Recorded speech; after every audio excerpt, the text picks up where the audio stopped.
अभी तो पार्टी शुरू हुई है। Music change.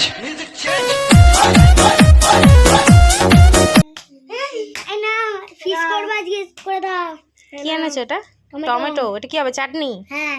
আর এটা চাল ভাত হবে, আর এটা হচ্ছে পাঁপড়, পাঁপড় ভাজা হবে, চাটনি হবে, আর এই হচ্ছে চাল, আর হবে হচ্ছে কি হবে রে? এই যে আজকে হচ্ছে বাচ্চাদের হচ্ছে আজকে ফিস্ট। আর আজকে কোথায় খাওয়া দাওয়া করবি তাহলে? এখানেই তো একদম আমাদের এখানে, যেহেতু বাইরে প্রচণ্ড ঠান্ডা পড়েছে আর 25 ডিসেম্বরের আগেই ফিস্টটা এরা সবাই করে নিচ্ছে। যাই হোক চলো, বাচ্চাদের সাথে আজকে আমিও রান্নাবান্না করবো, তোমাদের সাথে শেয়ার করব। হ্যালো এভরিওয়ান, তোমরা সবাই কেমন আছো? আশা করছি সবাই ভালো আছো, সুস্থ আছো। তো 2025 তো পড়েই গেল, আর আমিও মনে করলাম তো চলো আজকে তোমাদের সাথে একটা ব্লগ শুরু করি। বছরের শুরুতে একটা ব্লগ দেওয়া যেতেই পারে, তাই তো নাকি বলো? তো যাই হোক, আজকে হচ্ছে বাচ্চাদের ফিস্ট। তোমরা তো দেখেই নিলে, বাচ্চারা আমার কাছে রিকোয়েস্ট করেছিল, মানে রিকোয়েস্ট ঠিক নয়, ওদের আবদার বলতে পারো। ওরা আবদার করেছিল যে আমি যেন ওদেরকে ফিস্টের রান্নাটা করে দিই। তো আমাদের বাড়িতেই আজকে রান্নাবান্না আমি সমস্ত কিছু করেছি। আর বাচ্চাদের আনন্দ মানেই জানবে যে বড়দেরও আনন্দ। আমি তো এটাতে খুব খুশি পাই, জানি না মানে খুব আনন্দ পাই, জানি না কারা কীরকম হয়, তবে যারা বাবা মা তারা অবশ্যই বাচ্চাদের খুশিতেই খুশি হয়। তো যাই হোক, আজকে মেনুতে কি কি আছে সেটা তোমাদেরকে একটু বলি। আজকে মেনুতে বাচ্চাদের অনুরোধে, মানে বাচ্চারা যে বায়নাটা করেছে সেটাই হবে। তো বাচ্চারা খেতে চেয়েছে পাঁপড় ভাজা, চাটনি আর মাংস। এটা ছিল ওদের আজকে আনন্দ বলো, খাওয়া দাওয়ার মেনু বলো, ওরা এটাই খেতে চেয়েছে। আর আমিও সেই মতনই আজকে শুরু করে দিয়েছি রান্নাবান্না। তো প্রথমেই দেখে নিলে যে পাঁপড় ভেজে নিয়েছি। পাঁপড়গুলো কিন্তু ছিল চালের পাঁপড়, আর চালের পাঁপড় তো খেতে খুবই ভালো লাগে। আর আমারও জানো তো খুব লোভ লাগছিল, কিন্তু বাচ্চাদের জিনিস তো, তাই বাচ্চাদের নান দিয়ে খেতে পাচ্ছি না। তো যাই হোক চলো, অবশ্যই আমিও খাবো না কেন, আমাদের সবার আজকে একসাথেই রান্না হয়েছে। তো এখানে তো আমি চাটনিটা বসিয়ে দিয়েছি, এবার দেখো আমি কতগুলো পাঁপড় ভেজেছি। তো যাই হোক, তোমরা কারা কারা পাঁপড় ভাজা খেতে ভালোবাসো? আমি কিন্তু খুব ভালোবাসি, জানো তো।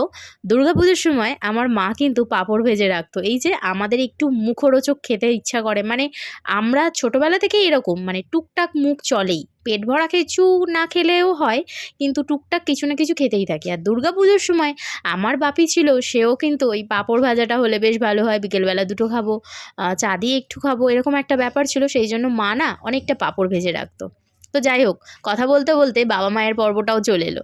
যাই হোক চলো, আজকে এখন হচ্ছে আমরা বাবা মা, তো সেই জায়গাটা আমরাও ফিল করি। তো যাই হোক, সমস্ত কিছুটা মিলিয়ে মিশিয়ে আজকে তোমাদের সাথে ব্লগটা শেয়ার করছি। তো তোমরা যে কারা কারা ফিস্ট করেছো এটা বলো। আচ্ছা, শীতকাল মানেই কিন্তু আমরা এটা মনে করি পিকনিক, শীতকাল মানেই আমরা মনে করি ফিস্ট। তো মানুষের মনে আনন্দ থাকলে দেখবে ফিস্ট বলো, পিকনিক বলো, যেতে ইচ্ছাই করে। কিন্তু কিছু কিছু মানুষের মনে আনন্দ থাকে না, তারা তো এগুলো করে উঠতে পারবে না। যাই হোক, বাচ্চাদের আনন্দটা নিয়েই আজকে আমিও খুব খুব খুব খুশি। এখানে দেখো প্রেশার কুকারে আমি আলুটা বসিয়ে দিলাম, আর তোমাদের সাথে কথা বলতে বলতে আমার মাংসর পেঁয়াজ ভাজাও হয়ে গেছে, এবং এখানে মশলাপাতিও মোটামুটি দিয়ে দিয়েছি। আর এখানে কিন্তু বেশিরভাগটাই মাংসের সাথে মাখিয়েও রেখেছিলাম, ম্যারিনেট করে রেখেছিলাম, তাতে মানে যাতে মাংসটা খুব ভালো হয়। তো আমি সচরাচর ম্যারিনেট করে মাংস করি না। তোমাদের দাদাভাই আমাকে ফোন করে বলেছিল যে এইভাবে মাংসটা করো, বাচ্চাদের ভালো লাগবে, আর আমিও সেই মতো করছি। আর এখানে দায়িত্ব বেশিরভাগ পড়ে গেছে আমার মেয়ের উপরে। কেন? সে কিন্তু আমাকে হাতে হাতে হেল্প করছে, আর সবাই তো হেল্প করছে না, আমার মেয়ে অনেক হেল্প করে আমাকে। আর এখানে না আমার খুব শরীর খারাপ লাগছিল, সেই কারণে বসে একটু ওষুধটাও খেয়ে নিলাম। যাই হোক, শরীর খারাপ লাগুক আর যাই লাগুক, মায়েদের তো অনেক কাজ থাকে, অনেক দায়িত্ব থাকে। তো দায়িত্ব যখন নিয়েছি ফিস্টের, সেই দায়িত্বটা তো আমাকে পালন করতেই হবে। এখানে দেখো ভাতটাও প্রায় হয়ে এসেছে। আর আজকে জানো তো, ভাতটা হচ্ছে ভালো চালের ভাত। আমরা কি চাল খাই তাহলে? তোমাদের কাছে প্রশ্ন হতেই পারে। আমরা রেশনের চাল খাই। হ্যাঁ ভাই, আমরা মধ্যবিত্ত, আমরা গরিব, যাই বলো না কেন, আমরা রেশনের চাল খাই। এটা কিন্তু গর্ব করে বলতে পারি, এতে কিন্তু কোনো রকম লজ্জা আসে না। যাই হোক, এখানে মাংসটাও আমার প্রায় হয়ে গেছে। আর এই যে এরকম লেগ পিস কিন্তু ওদের 4 জনের 4টে। হ্যাঁ, তোমাদেরকে তো বলাই হলো না ওরা কারা কারা ফিস্ট করছে। ওরা 4 জন মিলে, মানে 4 বন্ধুতে ফিস্ট করছে। একজন বন্ধু হচ্ছে আমার ছেলের, একজন বন্ধু হচ্ছে আমার মেয়ের। যাই হোক, এখানে দেখো ওই দিকে যে বাচ্চাটা বসে আছে, ছেলের বন্ধু, ও এনেছিল চিকেন পকোড়া। তো ওরা এখন বসে বসে চিকেন পকোড়া খাচ্ছে। আর এখানে দেখো আমার ছেলে মেয়ে নিয়ে এসছে কেক, ওরা একটু খেয়ে নিল। তারপরে আমি খানিকক্ষণ পরেই বললাম চলো, অনেক রাত হয়ে যাচ্ছে, এবার তো ভাত খেতে বসতে হবে। আর বাচ্চাদের খেতে একটু টাইম লাগেই, তাই না? তো সেই টাইমটুকু তো আমাকে দিতেই হবে, সেই কারণে ওদেরকে আমি আস্তে আস্তে বললাম খেয়ে নাও, গল্প করো, খেতে থাকো, সমস্ত কিছুটাই করো।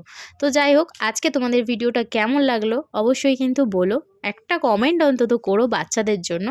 তো যাই হোক, ভিডিওটা তাহলে এখানেই এন্ড করছি। সবাই ভালো থেকো, সুস্থ থেকো। আবারও তোমাদেরকে বলছি হ্যাপি নিউ ইয়ার। তোমাদের এই বছরটা অনেক অনেক অনেক ভালো কাটুক, সবাই অনেক আনন্দ করো। চলো টাটা।